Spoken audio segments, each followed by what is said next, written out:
Welcome to The Explainer. Today, we're going to dig into the research behind one of the most influential business books ever, Good to Great by Jim Collins.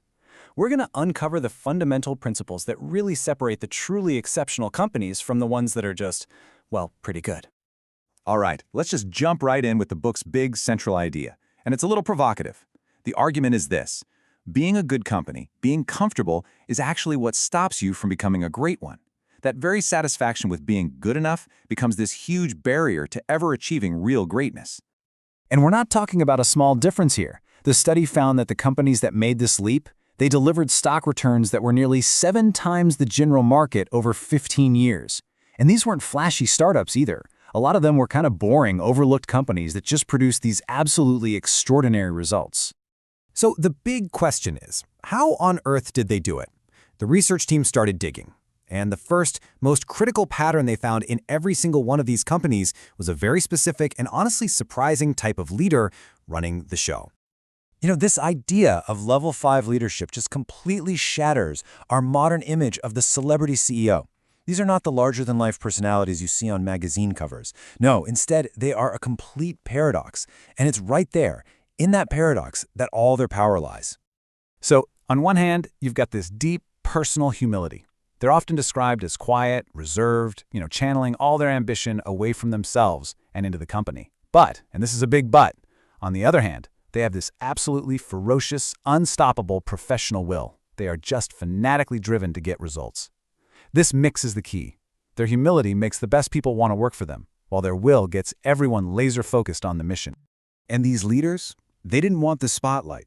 One CEO put it perfectly when he was comparing himself to a more flashy rival. He said he saw himself as a plow horse, just consistently and quietly getting the work done. His counterpart, he was a show horse, totally focused on looking good for the crowd.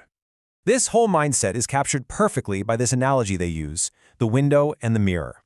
When things went well, when the company succeeded, these level 5 leaders would look out the window to give credit to other people, to external factors, or even just to good luck.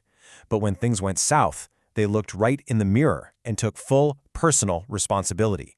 Meanwhile, the other leaders, they did the exact opposite. Okay, so you have the right leader. Now what?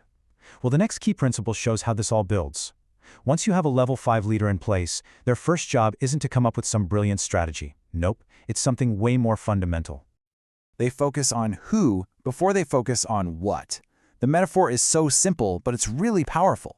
They start by getting the right people on the bus, then they get the wrong people off the bus, and then they make sure the right people are in the right seats. Only after all of that is sorted out do they even start thinking about where to drive the bus. So, why do it in that order?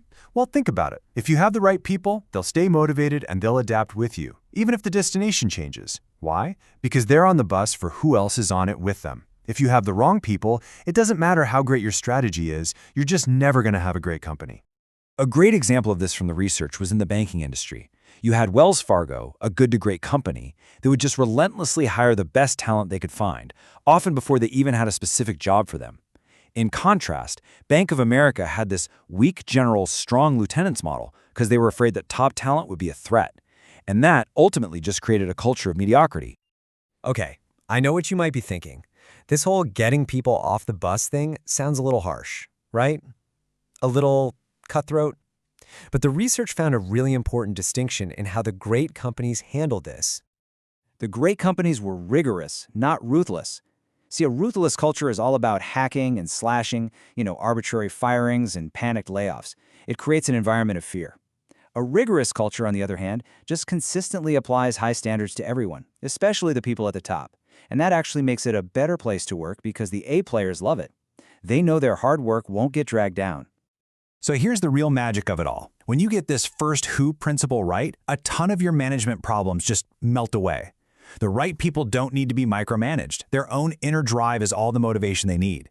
The bureaucracy shrinks, and you can stop managing people and start leading the mission. So let's boil this all down. How do we deconstruct this for ourselves? What's the 20% of this whole framework that's going to give us 80% of the results? It really starts with these foundational pieces. It's about having that level 5 mindset, that blend of humility and will, and then having the discipline to focus on who before you worry about what. These aren't just steps on a list. These are the first giant pushes on what Collins calls the flywheel. They create that initial momentum that, over time, builds into something truly unstoppable. Which leaves us with one final, very practical thought. Just take a hard look at the people you work with, whether you're the boss or part of the team, and ask yourself this simple but incredibly powerful question. The answer just might be your first step from good to great.